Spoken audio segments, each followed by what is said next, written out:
Lawrence ran over his foot on the bike. Who wants to get in here? There was a young man up there. Yeah, yes, sir. I'd just like to ask Bono and the boys, yeah. I mean, you've gone as far as, you know, you've gone to the top of your career as far as everyone in Ireland is concerned. You've given everyone a great bit of joy. What's next? I mean, how can you top what you've just done? We can split up, I suppose. I think we should have a competition, see if anyone's got any good ideas. You know, we don't feel like we've even come close to what we're after. Just don't feel it. Just because we sell a lot of records doesn't mean we're any good. I mean, there's a lot of crap rock and roll bands that sell more records than us, and it doesn't matter. That's not how we judge our success. We judge. Name three bands name three bands that are crap and sell more records than you. Dirty guy. Dirty. No, just interest, please. All right, you all skip it. Go on, finish what you were saying. No, I meant that very sincerely. No, they're out there, believe me. It's not. You don't judge your success by the records you sell or everything. You judge it by your own standard. We feel very like we don't feel like we've come close to what we're really looking for. We think the next 10 years is when U2 is really going to come into its own. We think we've spent the last 10 years kind of doing an apprenticeship. That's honestly how we feel about it. Do you not feel that you're wearing, I mean, you're travelling non-stop, I mean, for a long, long time? I mean, can that last forever? Can that last as long as you like it to last? That can't last forever. That side of the group can't last forever. But the most important thing is the writing of the songs and the recording of the songs. And then the playing of them comes out of that. And we've decided we're not going to do any more of these big world tours. We're just going to play when we want to play. A month here, a month there, a month back home. That's the way forward for us. I know a lot of the times in the early days, we had to do these long tours just to stay solvent, you know, just to stay, you know, long, you know, after they were advertising us being millionaires in, you know, local newspapers. We were still broke and still had to play to just to pay the wages. Now we don't have to do that, so now we can do what we like. Speaking of the press, and long after the press were telling us all you were millionaires, you were still broke and so on. What about your treatment by the press? Have you any comments on that? I think they've been very good to us. I mean, it's hard for them because they're kind of fed up saying we're great. And I don't blame them. I sometimes pick up a newspaper and says, U2, they're #1, it's fabulous. And I go, oh, I hate that band. Oh, I'm in that band. You know, it's like, you know, I feel it. But it's not a good enough reason to slag us off because of that. That's not a good enough reason. We have to start putting out bad records before you can really do that. And we haven't done that yet. I think they've been very good to us. At times it's gone wrong. There was, you know, your privacy, for instance, which is something we always felt. We didn't have that tabloid newspaper mentality in this country. But there's a little bit of it, and, you know, we ask people not to print, you know, pictures of our houses and stuff like that. And especially, you know, not for me or for the boys, but for your families that you leave behind. And we asked them, and they said, I'm sorry, we'll do it if we want to do, and print actually the addresses, which is just irresponsible, apart from it. But generally, the press are really great to us. They are really great to us. Do they bug you, Larry?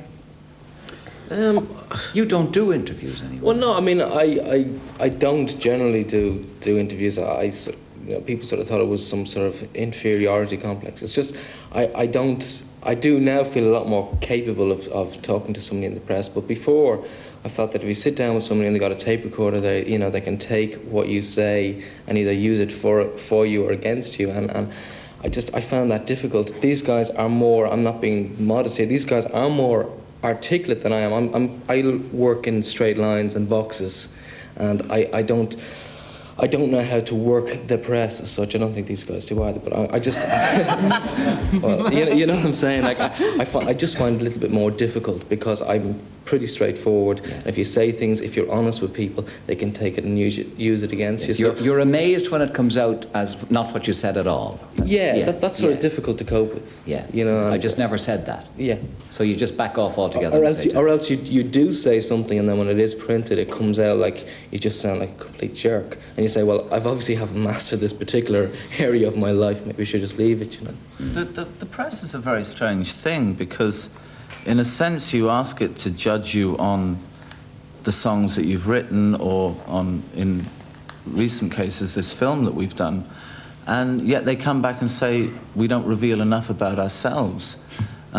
We actually reveal an awful lot about ourselves in our music and in this film and whatever footage there has been of the band over the last 10 years, but the press actually don't understand what we're talking about. They don't pick up on it, and they blame us for that. And I think a lot of the people who are buying the records and listening to the records and are into the band and they have their favourite members of the band, they know exactly what's going on in our heads. And yet the press seems to be outside of that, and they invent stories that really have no relevance, and I don't think people believe at the end of the day. Yes, sir, up at the back. You wanted to get in with the glasses, yeah. I'd just like to compliment the group on such wonderful, articulate people, and you're a great example to youth today of this town. From the bad language I hear in buses and everything else, it's nice to hear you on there being yourselves.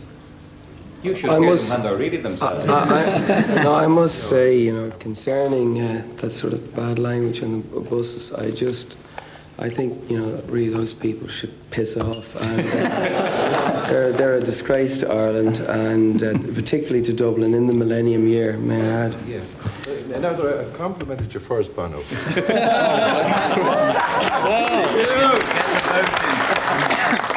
Now I'd like to say to you, would you like to come to live in Ireland permanently?